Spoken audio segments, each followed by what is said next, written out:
Seja bem-vinda, minha amiga, seja bem-vindo, meu amigo. Para quem não me conhece, eu sou o Fernando Galvão e este é o Blog Oleada TV. Vamos falar de esportes? E hoje eu entrevisto o Felipe Isabella, um dos líderes da oposição do Corinthians. Ele fala sobre a candidatura de Mário Gobi para as eleições de novembro e como vê o papel do movimento Corinthians Grande dentro do clube. Vamos embora começar!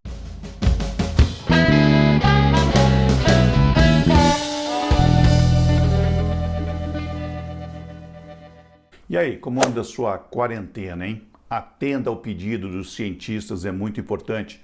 Fique em casa e se divirta com os nossos vídeos. Eu ouvi por computador o Felipe Isabella. Ele foi vice-presidente de esportes terrestres do Andrés de 2007 até 2009. Se afastou do cargo e virou oposição. É um dos articuladores de um movimento para ganhar a eleição presidencial corintiana em novembro agora.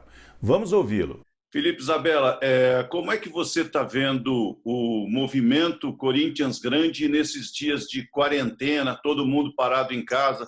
Oi, Fernando, tudo bem? É um prazer falar contigo, com seus ouvintes e internautas.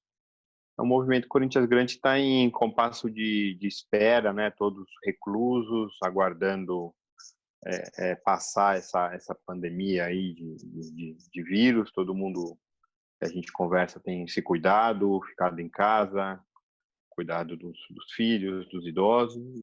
A preocupação agora é um pouco mais com a saúde de todos, né? E estamos acompanhando também uma situação global do futebol, né? Essa situação do Corinthians já era uma situação difícil ao longo do ano, na parte financeira, esperando para ver o que vai acontecer. E, lógico, sempre a intenção do pessoal do movimento sempre é ajudar. Então, caso convocados, estaremos também aptos a ajudar no que for necessário em prol do clube, sempre do clube. Que cenário que vocês imaginam que poderá ser entregue ao próximo presidente? Nós estávamos imaginando já um cenário muito ruim, quase catastrófico, por conta só do ano de 2019. Nós não tivemos ainda acesso aos números finais, mas estima-se de um déficit de mais de 150 milhões, que somados com os déficits dos outros 2 anos, aí vamos chegar na casa de 700 a 800 milhões de déficit do clube. Um ano de 2020 com a previsão orçamentária que foi encaminhada para o conselheiro também de difícil cumprimento, por mais que tenha tido agora a negociação do Pedrinho, isso pode dar uma ajuda no caixa, mas nem todo o dinheiro deve ficar para o clube, né? Tem que pagar os direitos dos jogadores, deve ter comissão, teve a compra do jogador do Ione Gonzalez também, mais comissão, mais imposto, mais taxa. E talvez a ideia era que isso amenizasse um pouco, mas a previsão também era de rombo. Então, com esse cenário de paralisação do futebol, a previsão é até chegar, quem sabe, até a 1 bi de despesas, né? Despesa não, desculpa, de dívida. Estava marcado agora para abrir um movimento de vocês, uma reunião, pelo menos do Conselho, na verdade, para falar sobre a aprovação das contas ou não. Você acha que há condições de se fazer, pelo menos remotamente, essa reunião? Veja, até final de abril, estatutariamente, o clube tem que submeter ao Conselho Fiscal e ao COR e ao Conselho Deliberativo as contas do ano anterior. A gente já tinha identificado, né, até pelo acompanhamento mensal, do estouro do orçamento acima, inclusive do limite legal, da possibilidade legal, o que poderia ensejar uma série de problemas para o clube, inclusive fiscais, problemas para a diretoria, que é responsável pela execução do orçamento. E já tínhamos encaminhado para os órgãos responsáveis ofícios e cartas explicando o motivo pelo qual as contas deveriam ser reprovadas pelos órgãos de controle, para evitar, eventualmente, até uma abertura de qualquer tipo de processo de desvinculação do Profut.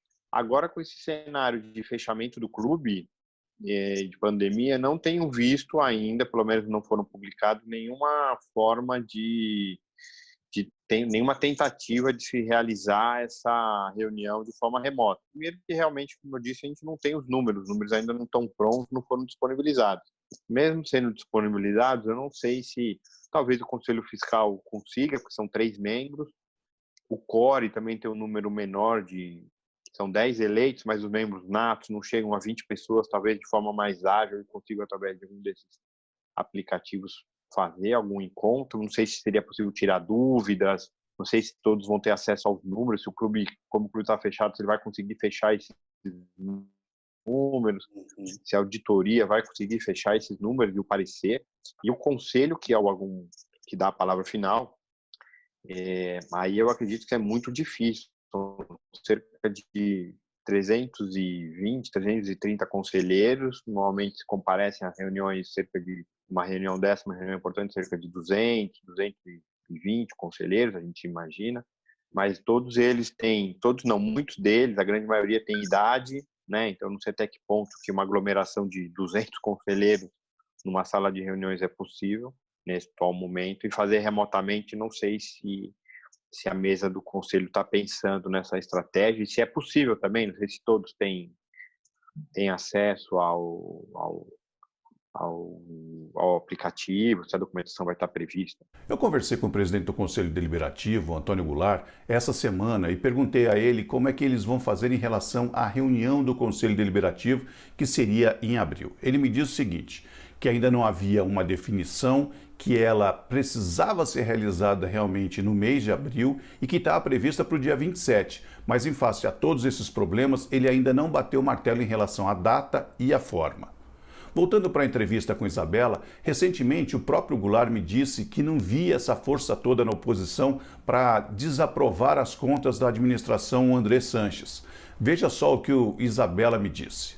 O cenário que a gente tem que mostrar, que as pessoas entendem, é o seguinte: quando terminou a eleição, o Paulo Garcia se uniu com o Andrés Sanches e os dois juntos detêm a maioria do conselho, tanto que eles elegeram a mesa diretora do conselho, né? O Goulart foi indicado pelo Paulo Garcia, que é o presidente do conselho, o vice-presidente foi indicado pelo Andrés. Eles ganharam a votação de 170 a 100, mais ou menos essa ordem de grandeza, contra as chapas denominadas de oposição, que eram três chapas de 25 conselheiros cada uma, a nossa chapa e outras duas chapas, e mais alguns vitalícios que nos juntaram a nós. Então, desde então, eles têm administrado o clube, tanto no CORE quanto no Conselho Deliberativo. Eles têm ampla maioria. No CORE, a maioria ainda é gigantesca. Eles fizeram 9 das 10 cadeiras. Conseguimos uma cadeira só no critério de desempate por antiguidade. A dupla Andrés e Paulo Garcia tem feito toda a administração do clube, tem coordenado todos os trabalhos, tem conduzido todos os trabalhos do Conselho. Então, temos feito um trabalho de formiguinha, de tentar esclarecer ali a 20, 30 ou 40 conselheiros que estão querendo escutar, estão querendo ouvir quais são os argumentos para se votar contra as contas.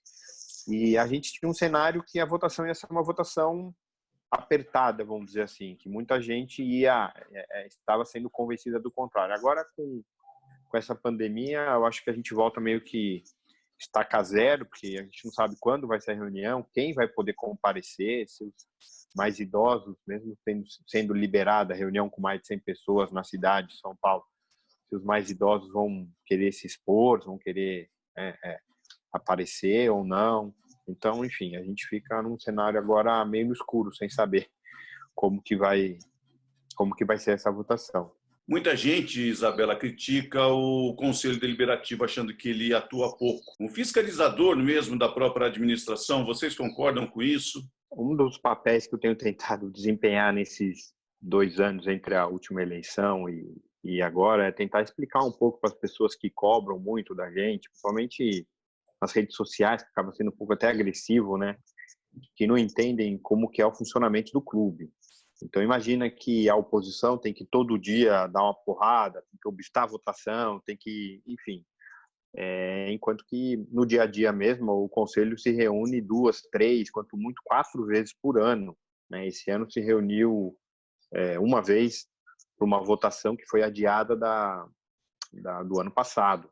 Então, o conselho também não tem competência de administrar o clube. A administração é da diretoria. Então, o conselho, na verdade, ele se reúne pouco, poderia se reunir mais vezes, mas não ia ser isso que ia modificar o dia a dia do clube. Isso passa pela diretoria. Nosso papel é tentar levar para esses conselheiros argumentos técnicos convincentes para que eles possam efetivamente fiscalizar a diretoria, que esse é o papel, né, de deliberação, fiscalização e de controle da própria diretoria. Vocês estão articulando com o Mário Gobi agora, o candidato para 2020 seria o ex-presidente? Estamos conversando com todas as oposições, com todas as frentes, para tentar ter um candidato único, um candidato forte e que leve essas ideias do movimento adiante. E o Mário Gobi nos parece ser um dos principais nomes, ou um nome muito forte para concorrer. E acredito que se ele estiver apto, né, a concorrer, quiser mesmo concorrer e abraçar as ideias do movimento, eu acredito que seja um grande nome, um forte nome, fortíssimo candidato, inclusive, para ganhar a eleição. Eu quero agradecer ao Felipe Isabella pela entrevista e também a você. Espero que tenha gostado e deixe o seu like. Sempre aqui pra gente é sinal de prestígio. Clique também no sino, para estar sempre atualizado. A gente sobe um vídeo novo e você é informado. E fale comigo também nas redes sociais. Em tempo de quarentena, estamos sempre por lá. Inscreva-se no esporte do ClickTube. É só chegar. Um grande abraço.